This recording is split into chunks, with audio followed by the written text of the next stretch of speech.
Saludos mi gente, hoy estamos aquí en otra entrega de Vicente Podcast y en el día de hoy nos acompaña un jurista de todo el nivel. Queríamos compartir con ustedes esta experiencia para todos los jóvenes que se motivan a estudiar Derecho, pero también que quieren conocer sus derechos. En el día de hoy nos acompaña Servio Tulio Castaño Guzmán. Para nosotros es más que un placer tenerlo a usted en el día de hoy compartiendo su experiencia de vida y de todo su accionar con esas nuevas generaciones que lo ven a usted con admiración, mucho cariño y respeto. Bienvenido a este espacio. Gracias por la invitación, Vicente. De verdad que me siento como en mi casa, honestamente hablando. Y qué bueno que tú te hayas animado a ser parte de estos medios que lo que procuran es de empoderar a la ciudadanía, no solamente de sus derechos, sino también de los buenos ejemplos, en fin. Así que te felicito, no solamente en nombre de la Fundación Institucionalidad y Justicia, sino también en el mío propio.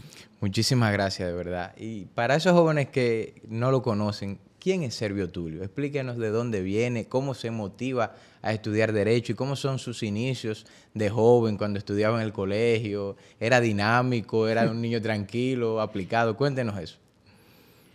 No, yo estudié en un colegio ostosiano, con una visión muy liberal para la época. Inclusive hice el cuarto de matemática. Yo soy un amante de las matemáticas y de la física. La gente muchas veces me ve por el lado de todo lo que es esa visión de la sociología, de la historia, de la filosofía, en fin. Pero a mí, en honor a la verdad, una de mis grandes pasiones son las matemáticas. Y me gradué en el cuarto de matemática del Colegio Fernando Arturo de Meriños, que hoy es el Colegio APEP. De ahí me fui a la UAS a estudiar Derecho, hice un doctorado, después me fui, hice otras maestrías en Pensamiento Social y Legislación Económica, Derecho Empresarial, Derecho Civil, Derecho Penal, Derecho Internacional, entre otras. Luego me fui fuera y nada, y en todo lo que ha sido mi vida, creo mucho en la vocación al servicio público también. Y por eso es que tú ves que en mi trayectoria he sido embajador, consultor jurídico de la Cancillería, consultor jurídico del Congreso, procurador general. Y en los últimos años, bueno, en las últimas décadas, digámoslo así, vengo desempeñando la función de vicepresidente ejecutivo de la Fundación Institucionalidad y Justicia. Ojo, ser vicepresidente ejecutivo de la institución, de la Fundación Institucional y Justicia implica entonces otras cosas también. Porque desde esa posición entonces soy miembro del Consejo Académico de la Escuela del Ministerio Público, del Consejo Nacional de la Defensa Pública, soy el coordinador de la reforma policial, etcétera, etcétera, etcétera. En fin, son muchas cosas. Bueno, después de ese dilatado currículum de vida, evidencia su preparación. Pero yo quiero saber dónde surge esa espina del Servio Tulio joven, cómo era como joven, cuáles eran sus hobbies en tiempo de juventud, cómo decide estudiar la carrera de Derecho. Yo que sé que viene de una familia con el derecho en la sangre, Así pero es. para esos jóvenes que no saben cómo era esa adolescencia de Servio Tulio, ¿qué hacía Servio Tulio como joven? No, yo creo que yo tuve una adolescencia muy sencilla, sobre todo por el hogar en donde yo me formé, en donde lo que se valoraba era el respeto, en donde se valoraba era el sentido de la educación. Mis padres eran educadores, luego se hicieron abogados y juristas, pero mi padre, por ejemplo, fue rector 3 veces de la Universidad Autónoma de Santo Domingo, ministro de Educación. Yo tengo 2 hermanos que han sido rectores de universidades. Nosotros somos docentes y tú lo sabes, todos. Es decir, nosotros tenemos una vocación a la educación porque eso fue lo que vimos en el hogar. Y nos inclinábamos mucho a lo que era la lectura desde muy temprano. Y quizá por eso es que tú ves que la mayoría de nosotros se inclinó al estudio del derecho. Entre otras cosas porque era de eso de lo único que se hablaba en mi casa. Mis padres eran abogados, mis abuelos de padre y madre fueron abogados, mis tatarabuelos fueron jueces. Entonces, evidentemente de que eso viene en la sangre. Y por eso es que tú ves que De 6 hermanos que somos, 6 somos abogados. Pero de 3 hijos que yo tengo, 2 son abogados. Y así pasa con cada uno de mis hermanos. Es decir, somos una familia de abogados, eso es verdad. Pero vuelvo y te digo, yo tuve una infancia muy simple, en donde para esa época uno era tan feliz con tan pocas cosas. Y la verdad es que yo creo que lo que más uno disfrutaba, recuerdo yo, y es lo que me pasó con mis hijos, era ese calor de hogar. Es decir, lo que nosotros vivíamos como familia. Nosotros tenemos una filosofía educativa que va y se fundamenta sobre la base del respeto de los menores hacia los mayores. Yo soy el menor de 6 hermanos. Y es imposible que yo le pueda faltar el respeto a un hermano mayor. Eso es poco probable. Pero sí te puedo decir que he recibido lo mismo de cada uno de ellos que son mayores. Entonces, de eso fue de lo que se trató. Eso era lo que hacíamos. Jugar belluga, ir a las canchas de Loyola a jugar el basquetbol. Esas eran las cosas que se hacían. No había internet. No había redes sociales. No había redes sociales. No había redes sociales, pero había y sobraba lo que está faltando hoy en día. Esa formación doméstica, esa formación en valores. Es muy difícil tú confundir lo blanco con lo negro y tú ver algo gris. Es muy difícil. Cuando tú vienes tú podrás meter la pata, tú podrás equivocarte. Eso es normal, es propio de los seres humanos. Pero es muy difícil de que se te pegue inclusive hasta el polvo del escritorio en tus manos. Eso es muy difícil. Por la formación que a uno le dieron, la formación de hogar, y sobre todo porque le enseñaron lo que realmente es valioso en la vida. A veces la gente se turba y no entiende que no son tantas las cosas. ¿Qué es importante en la vida? La familia es importante. Eso es muy importante, la familia. ¿Qué es importante en la vida? Uno que otro amigo. Esas son cosas importantes. Los valores, en fin, el respeto. Esas son las cosas importantes en la vida. Pero a veces le queremos dar importancia a cosas que no la tienen. Y ahí es donde la gente se pierde y se echa a perder. ¿Qué significó para usted su padre? Imagínate tú que mi padre cumplió este año 38 años de muerto y aún yo no termino el inventario de todo lo que me dejó. Imagínate tú. ¿Cuál sería una anécdota que usted recuerda que pueda compartir con nosotros? Muy buena anécdota y le he dicho muchas veces. En la universidad fui detenido con un grupo de compañeros. Nos llevaron al Palacio de la Policía. Mi papá, siendo ministro de Educación, fue y habló con el director de la policía de entonces y le dijo al director de la policía que nos dejara preso hasta que él le avisara. Se acabó el problema. ¿Y por qué lo detuvieron? Bueno, por estar haciendo desorden, por estar infringiendo la ley, por estarle tirando piedra a la policía, por estar dañando espacios públicos. Por eso me detuvieron. Entonces, evidentemente y de eso es de lo que se trata. Uno a los hijos, Vicente, no le puede estar justificando las cosas incorrectas que ellos hacen. Que las hacen. Usted no puede estarle justificando a los hijos lo mal hecho. A los hijos hay que corregirlos. Yo recuerdo a la edad de 7 años que yo me encontré una moneda de 25 centavos. La llevé a mi casa creyendo que había descubierto un tesoro y me dieron una pela. Y nunca se me va a olvidar lo que mi papá me dijo. Lo que no es suyo es de otro. Esa es la formación doméstica. De eso es de lo que se trata. ¿Qué debemos de hacer en estos tiempos para retomar esos valores familiares y no permitir que el falso inmediatismo que se ha querido vender a las nuevas generaciones a través de las redes sociales, de que hay que tener todo ya y que no hay un proceso antes de? Servio Tulio, por ser hijo de un ministro de Educación, tuvo el camino más fácil, no tuvo que prepararse. Por el simple hecho de ser hijo de ser en el día de hoy un popi, tuvo el camino más fácil o tuvo que prepararse académicamente para ser quien es hoy. Eso es un mensaje que es bueno que usted se lo comparta a las nuevas generaciones. Yo me tuve que preparar, honestamente hablando te lo digo, igual que mis hermanos. A nosotros, lo que nosotros heredamos de nuestros padres fue la educación que nos dieron. Pero nosotros tuvimos que formarnos y estudiar. Ninguno de mis hermanos, incluyéndome a mí, nunca hemos dejado de estudiar. Porque hemos hecho de la educación, o sea, el maestro es un educador y la escuela es su fundamento. Y nosotros somos docentes de universidades.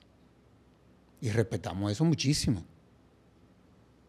Entonces, de eso es de lo que se trata. O sea, nada es fácil en la vida. Cuando yo me casé, yo viví en Puerta de Hierro.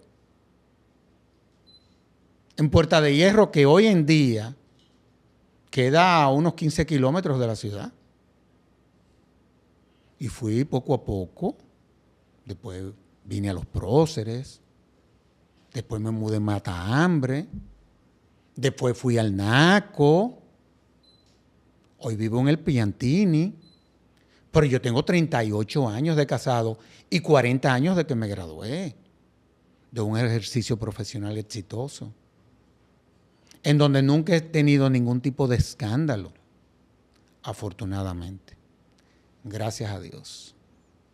Gracias a Dios. Nunca he tenido, honestamente hablando, nunca he tenido un cliente que se haya ido de la oficina disgustado. Ni nunca he maltratado a un adversario. No hay necesidad. ¿Cómo le surge a usted? Porque déjame decirte, tú estudiaste Derecho. Y tú sabes muy bien que esta es una profesión poderosa. Hasta tal punto de que los abogados tenemos, al igual que tú que eres ahora congresista, un tendido en donde nosotros tenemos inmunidad. Ustedes en las sesiones del Congreso tienen inmunidad. Nosotros también la tenemos en el tribunal. Eso no lo tiene ningún profesional. Otra cosa, nosotros los abogados manejamos 3 cosas de las cuales un hombre o una mujer son capaces o de dar su vida o matar a otro. ¿Qué es lo que nosotros los abogados? Por eso es que esta profesión es tan complicada. Y por eso es que tú ves, y tú lo sabes porque tú tuviste que ir a Europa a hacer maestría, es decir, que tú te has formado. Tú sabes muy bien que esta es una profesión que es verdad que se aprende estudiando, pero se ejerce pensando. ¿Pero por qué? Por lo que te decía anteriormente. Nosotros manejamos el patrimonio, la libertad y el honor de los seres humanos. No hay cosa más seria que esas 3 cosas. Y por eso es que nosotros, como profesionales, tenemos que tener el cuidado. Y tenemos tantos riesgos también. Y es muy fácil, muchas veces, de que nos equivoquemos. Por eso es que uno tiene que tener mucho cuidado con el ejercicio de esta profesión. Vuelvo y te digo, todo es un proceso. ¿Qué uno debe aspirar a heredar de sus padres? Los valores. Eso es lo que se hereda. Otra cosa, los ídolos. Tú podrás admirar a David Ortiz. Tú podrás admirar a cualquier persona que se haya destacado en su oficio o en su actividad. Eso está muy bien. Pero tus ejemplos son tu papá y tu mamá y tus hermanos. Esos son los ejemplos de la familia. Los otros son personas a las que uno admira. Y eso está muy bien. Pero la gente a veces se desenfoca y teniendo la mina de oro en su casa, la salen a buscar en el patio de la propiedad del frente, que es donde no está, por lo menos la tuya. La tuya tú la tienes dentro de tu casa, ahí es que está tu mina. Y tú que eres un hombre cristiano, católico, apostólico y romano, tú sabes muy bien que Jesús decía que ahí donde esté tu riqueza, ahí va a estar tu corazón. Es ahí. Entonces, estas redes que han desenfocado, no solamente a muchos jóvenes, que han desenfocado casi a todo el mundo, porque es impresionante cuando tú ves las cosas, no que se debaten, porque ahí no hay debate, las cosas que se dicen ahí. Ahí ya no basta con que tú sientas tener la razón. Ahí ya lo que importa es que tú no pierdas el juicio. Este es un tema. Y precisamente que usted aborda eso, ¿cómo abordar desde la vida pública? Usted ya tiene un nombre realizado con una larga trayectoria. Pero de me mandan a la ejercicio. lona muchas veces en esas redes, gente que ni siquiera conoce a uno, ni siquiera sé yo quiénes son. ¿Cómo manejar? ¿Qué es lo grande de todo esto? ¿Cómo esas nuevas generaciones manejar la crítica injustificada en muchos casos de inventos que surgen con otro objetivo? Mira, la verdad es de corcho. La mentira dura poco. Yo recuerdo cuando yo fui miembro de la Comisión de Punta Catalina. Ahí habíamos 10 personas. Percio Maldonado, un Pedro Brach, un Aristide Escuder. Gente que había y que ha construido una trayectoria.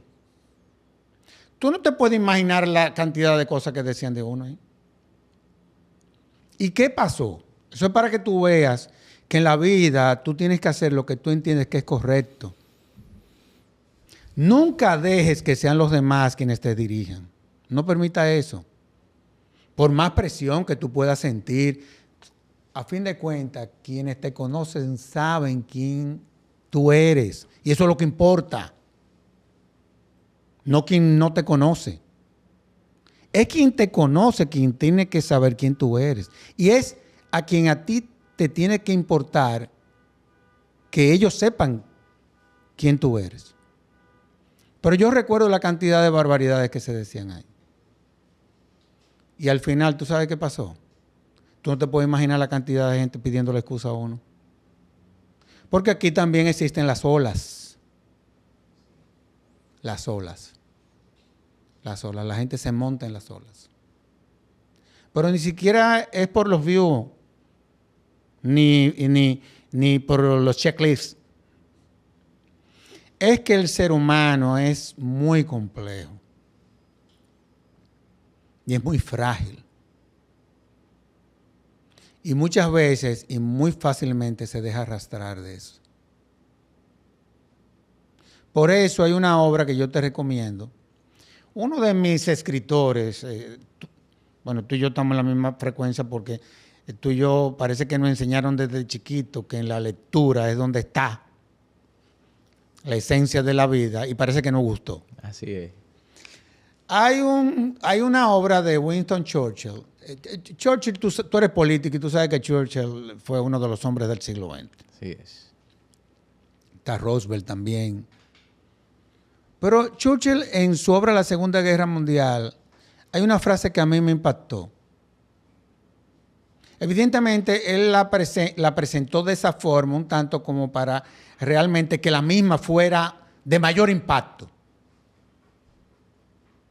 Él dice que en el infierno hay un letrero grandísimo.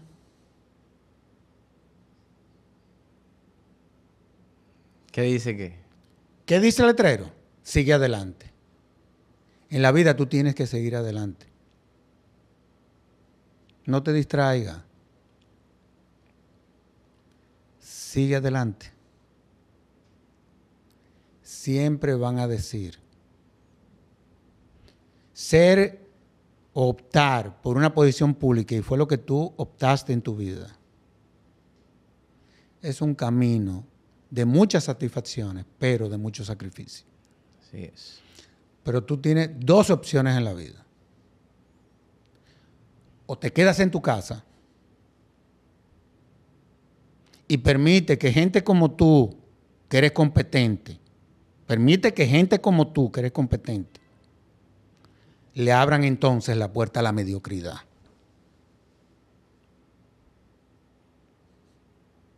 Entonces, eso del chantaje. Hay gente en la vida que si tu camino tú lo tienes bien claro en tu vida, esa gente lo que está es perdiendo su tiempo. Pero no te distraigas. Sigue adelante. Y las cosas también, y te lo voy a decir porque eres joven, y eres un joven talentoso. Gracias. Te voy a hablar como si fuera tu hijo mío. Gracias. Uno de los hombres más increíbles, y eso se lo digo a la juventud, fue el presidente Roosevelt. Roosevelt llegó a ser senador en los Estados Unidos a los 27 años. A mi edad. Pero le dio polio a los 29. Dios me libre. Le dio polio. Pero ¿qué pasó? Que Roosevelt era uno de los políticos más petulantes que había en el espectro político de los Estados Unidos. Pero esa enfermedad lo obligó a que se tuviera que ir a los estados del sur, que era la zona más deprimente de los Estados Unidos, la más pobre. Porque en esos estados habían las aguas termales que servían para que su tratamiento, para él recuperar la movilidad, se acelerara. Y él tuvo que ir al sur. ¿Pero qué pasó? Que él, siendo testigo de esa pobreza de esos estados, creció él unos niveles de sensibilidad humana que fue lo que le permitió entonces conectar con el pueblo norteamericano. ¿Y qué pasó? Que esa sensibilidad, que fue lo que lo llevó a conectar con el pueblo norteamericano, lo llevó a ser el presidente más emblemático de los Estados Unidos del siglo XX. 3 periodos. Pero ¿qué pasó?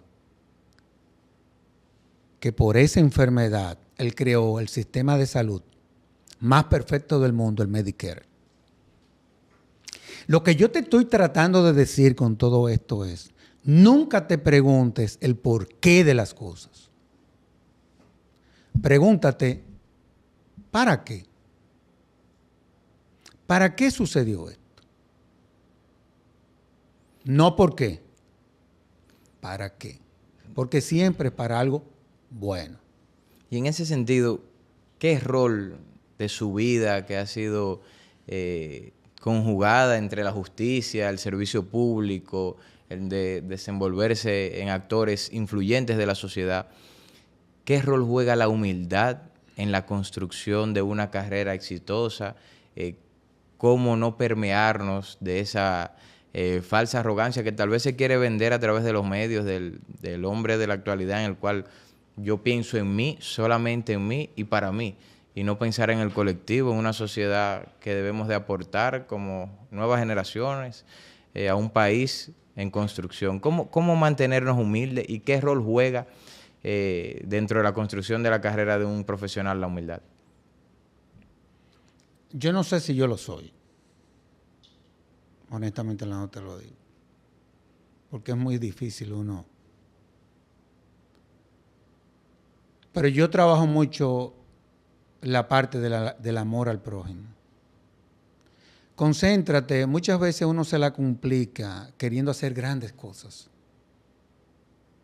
Concéntrate en las pequeñas cosas, en muchas pequeñas cosas. En muchas pequeñas cosas. Otra cosa, uno no es tan importante como uno se pudiera creer. Uno no es imprescindible. tú sales de un sitio, viene otro y lo hace hasta mejor que tú.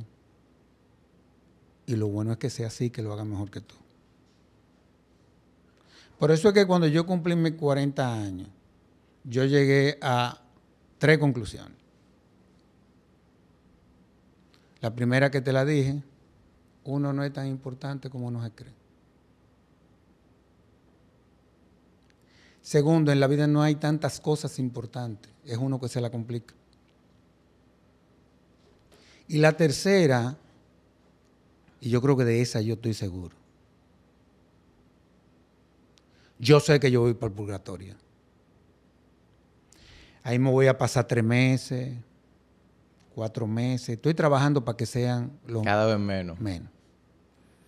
Ahora, Vicente, de lo que yo estoy seguro es que al infierno yo no voy. Con Dios delante. Tú puedes estar seguro que yo no voy. En ese sentido, ¿qué rol juega Dios en su vida? Todo. Yo soy un hombre de oración diaria. Todo.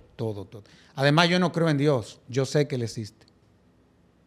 Amén. O sea, yo he tenido testimonios personales, ¿tú entiendes? Situaciones de salud, de gente que ha orado por mí. O sea, a mí no hay que contármelo. O sea, hay cosas Usted que... lo ha vivido. Sí, o sea... Además, yo no entiendo a la gente que no pueda creer en Dios. Te estoy hablando desde el punto de vista racional. Tú sabes que Dios no es racional. O sea, es algo que es inexplicable. ¿Por qué tú creer en algo que tú nunca has visto? En principio.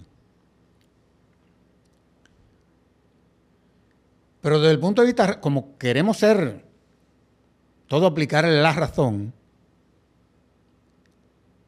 suponte tú que tú no crees en Dios y Dios existe. Suponte tú que tú creas en Dios y Él no, ¿qué tú perdiste entonces si no existe? Ese análisis yo lo hago siempre que comparto O sea, con que hay jóvenes. cosas que son de sentido común. Pero en el caso tuyo y mío, que hemos vivido ya el amor al prójimo, y estamos en esta frecuencia que es maravillosa. Amén. Y se siente. No, y es maravillosa, y punto. Y somos felices, y eso se ve en nuestro entorno familiar, porque es como... uno de mis testimonios es el perdón. Que dicho sea de paso, tiene el efecto desde el punto positivo de varias bombas atómicas, positivamente. Desarrólleme eso. No, que lo libera todo. Te libera de una carga. Mahatma Gandhi, tú sabes que hay 4 religiones que son verdaderas. El cristianismo, los musulmanes, el judaísmo y el hinduismo. Mahatma Gandhi, que fue, yo te diría desde el punto de vista testimonial, uno de los padres del perdón del siglo XX. Hay un pasaje en su biografía que la gente no se detiene a ver, que es una cosa hermosísima, y es que una pareja de hindú van donde él y le dicen: maestro, ¿qué podemos hacer nosotros? Que hemos perdido nuestras 3 únicas hijas que fueron asesinadas por pakistaníes. ¿Tú sabes lo que le dijo Mahatma Gandhi? Adopta 3 que sean pakistaníes. Ese es el perdón. Perdón sincero. Ese es el perdón. ¿Cómo llega usted a Finjus? Yo era procurador general adjunto. Me fueron a buscar. Para tú entrar a Finjus es por oposición. Yo no lo sabía. Pero llegué, me lo propusieron y me hicieron una serie de... Para tú entrar fijo te hacen hasta pruebas psicométricas. Importante Y es lógico saberlo. que sea así porque esa es una institución muy delicada. Muy delicada. Cuando usted ingresa ahí, Nada, y te hacen una serie de pruebas académicas, de pruebas psicométricas, una serie de conversaciones con personajes diferentes. Y finalmente te dicen que te eligieron a ti. ¿qué tiempo lleva usted en Finjo? O sea, 21 años. ¿le ha dedicado gran parte de su vida? Sí, pero hay gente que cree como que ese ha sido un sacrificio para mí. Yo creo que esa ha sido mi gran alegría. O sea, no. Honestamente hablando, te lo digo. Tú sabes que FIN es una institución muy particular. Porque aunque somos una institución en principio de la sociedad civil, eso es muy relativo y te voy a decir por qué. Nosotros realmente, internacionalmente, nos clasifican como think tank. Y el Centro de Pensamiento de la Universidad de Pensilvania inclusive nos ranqueó como el think tank número 79 de América Latina. Uf. Sí. Sí. ¿Y cómo surge Finjus? Bueno, Finjus surge en el año 1990, que hay una crisis económica y política, en donde un grupo de empresarios con connotados juristas crean la fundación. Y ahí el primer vicepresidente ejecutivo fue Milton Rey Guevara, tu profesor, mi profesor y maestro. Después fue Eduardo Jorge Prats, nuestro profesor y maestro. Fue profesor mío de Derecho Bursátil, en una maestría en Derecho Empresarial. Él acababa de llegar de Nueva York. Nosotros no entendíamos eso en esa época. Después tuvo Carlos Salcedo, tuvo Francisco Domínguez Brito y después he estado yo. ¿Cuáles son para esos jóvenes que no saben lo que es la Fundación de Institucionalidad y Justicia Finjus? ¿Cuáles son los principales rangos de acción? ¿A qué se dedica en sí? ¿Cuál es su función? Mira, tenemos programas de educación continuada, tenemos, por ejemplo, la celebración de congresos internacionales en todas las áreas, Tenemos acuerdos con las principales universidades nacionales e internacionales. Somos miembros de varios consejos, te mencionaba 3, pero le damos asistencia técnica al Congreso. Somos miembros de las mesas de seguridad y género en los 158 municipios en todo el país. Somos miembros del Consejo Consultivo de la Liga Municipal Dominicana. Somos miembros del Consejo Consultivo del Poder Judicial. El mayor reto que usted ha asumido ahí como vicepresidente ejecutivo en su gestión, ¿cuál usted cree que ha sido? ¿Cuál es el tema más crucial que le ha tocado tratar? Mira, la gente cree que ha sido el de la reforma a la policía. Y yo no lo he visto así, ¿no? Es que los temas son diferentes. ¿Cuáles han sido los mayores retos que usted ha tenido? Mira, a ahí? mí me gustó mucho el de la reforma constitucional del 2010, en donde nosotros cambiamos la estructura institucional del Estado, pasamos de un Estado liberal a un Estado social y democrático de derecho. La gente todavía no entiende eso. Una constitución que revolucionó el sistema. Esa es la realidad, pero la gente no entiende ese cambio de paradigma, en donde ya la democracia no se construye desde una posición política o desde el ejercicio de la política, sino que hay un componente que tiene que ver con el de la participación de la ciudadanía en los procesos de construcción de esa democracia. La gente no lo ha visto todavía, pero eso fue así. Y también en procesos hay veces que se han presentado crisis institucionales. Nosotros jugamos un rol en el 2020, cuando se quería modificar la Constitución. Y lo hicimos de manera responsable. Y lo hicimos desde el punto de vista institucional y académico. Y advertimos cuáles hubiesen sido las consecuencias. Porque Finjus, Vicente, Finjus es una institución en donde aún cuando yo te dije que el board está conformado por empresarios y juristas, la visión no es de sector, la visión es de país. Y por eso es que tú ves, y eso lo digo con autoridad, porque eso está muy claro.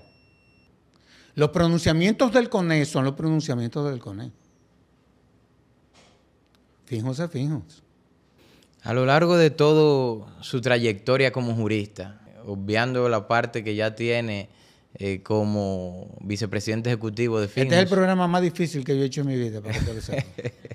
Para nosotros ha sido muy enriquecedor, Sí, la yo verdad hubiese que sí. sabido que esta era la línea del programa, probablemente yo... No, pero mire que se lo Yo me he agradecemos tenido bastante. que aguantar en honor a la verdad en alguna de tus preguntas. No, exprésese que... Pero estoy tratando de ser, decía Juan 23, y seguimos con nuestra religión católica. Tú sabes que Juan 23, el Papa Juan 23, el primero fue nuncio en Francia en la Segunda Guerra Mundial. Y ha sido el nuncio más emblemático de toda la historia del Vaticano.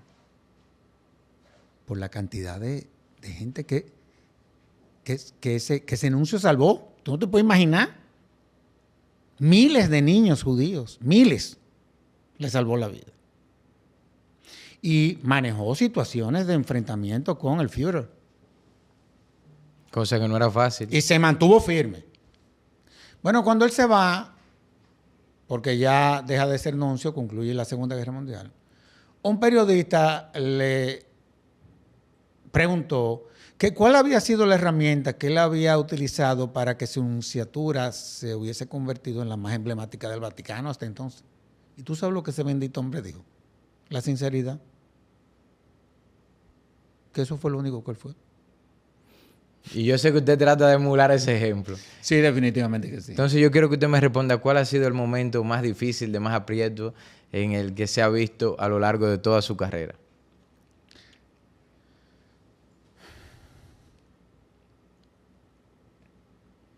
Que lo ha puesto a reflexionar profundamente.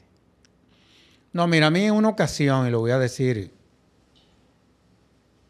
yo cometí un error desde la fundación.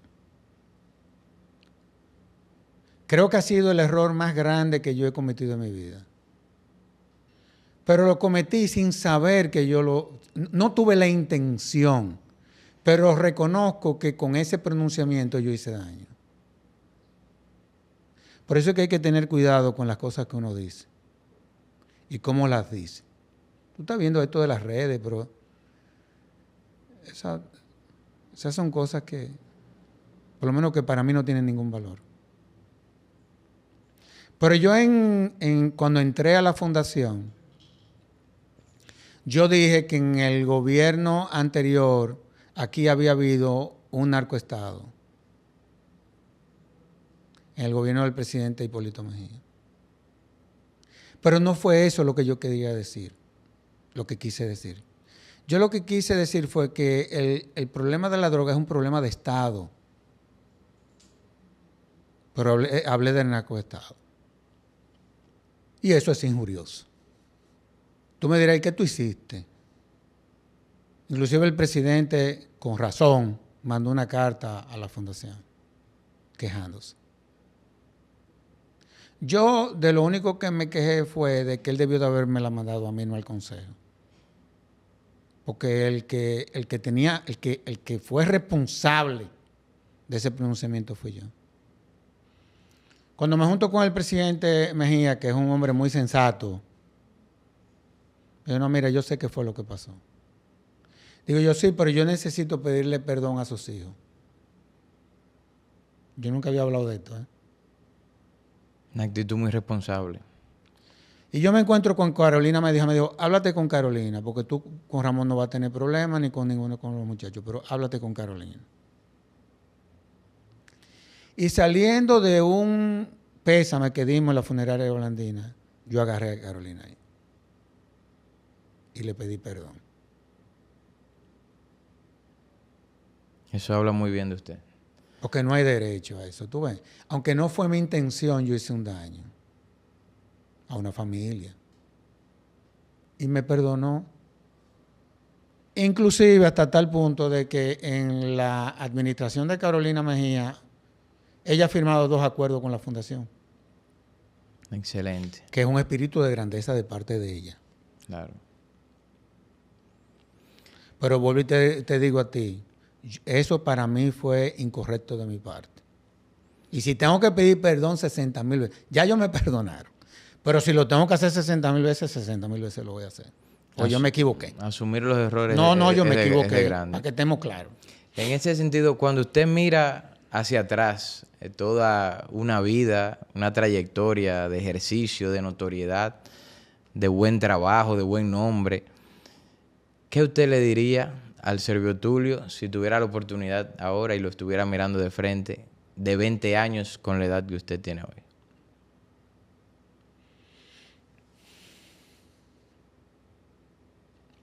Uno siempre, hay gente que dice que no tienen nada de qué arrepentirse en su vida. Yo sí tengo de qué arrepentirme en mi vida. Te lo digo con toda sinceridad. O sea, yo le tengo mucho miedo. No, que yo no tengo nada de qué arrepentirme. Ninguno de nosotros somos perfectos. En un momento pudimos haber hecho algo de otra forma o haberlo hecho mejor. Quizás yo eso le hubiese dicho a ese Servio Tulio de 20 años. Cosas que hice en ese momento que la pude haber hecho mejor. Porque en la vida también es tú cambiar lo malo por lo bueno y lo bueno por lo mejor. Yo creo que esa es una visión optimista. Pero siempre las cosas se pueden hacer mejor. Y yo creo que yo pude haber hecho cosas mejor. Por ejemplo, yo debí de haber aprovechado algunos estudios mejor que como yo en ese momento lo pude haber asumido. Digo, o después de ahí. Tú dirás, pero tú te graduó con honores, todo eso es verdad. Pero pudieron haber sido mejores. Tú me dirás, no, pero eso es ahora que ya usted tiene un nivel de formación. Por ejemplo, a mí me hubiese gustado haber leído las 37 obras de William Shakespeare antes de los 16 años y no después de los 20. Ahí me hubiera ahorrado muchas cosas. O haber leído a Margarita Yourcenar. O haberme leído a Séneca. Cartas a Edilicio. Por ejemplo, las memorias de Adriano. Me hubiera gustado haberla leído a la edad de 15 años. Por ejemplo, me hubiera gustado leer a Charles Dickens, que yo sostengo la tesis de que si no hubiese sido Shakespeare, hubiese sido él. Me hubiera gustado haber leído a Dickens antes. Bueno, la verdad es que para nosotros ha sido más que un placer poder nutrirnos de toda esa experiencia, de todos esos conocimientos. La verdad es que me siento como en una de las mejores entrevistas que hemos hecho. Porque ¿cómo va a ser? Me he nutrido bastante de todo su conocimiento, de todos esos consejos que no solamente a mí, sino a todos esos jóvenes que nos están viendo, yo sé que le van a servir de mucho. Agradecerle por esa oportunidad y pedirle que sea usted quien despida el programa con un mensaje inspirador que le permita emprender a esos jóvenes y cumplir sus sueños y sus metas. No, pero yo lo voy a despedir utilizando la palabra que tú utilizaste, que dicho sea de paso, es una de las más nobles del idioma español. Y es la palabra por la que quizás yo, gracias a ella, he vivido más que cualquier otra. Gracias por la invitación. Muchísimas gracias. Y será hasta otra próxima entrega de Vicente Podcast. Recuerden activar la campanita, suscribirse en el canal y compartir este contenido para que sean más los jóvenes que tengan un ejemplo positivo en sus aparatos y sus dispositivos. Hasta la próxima.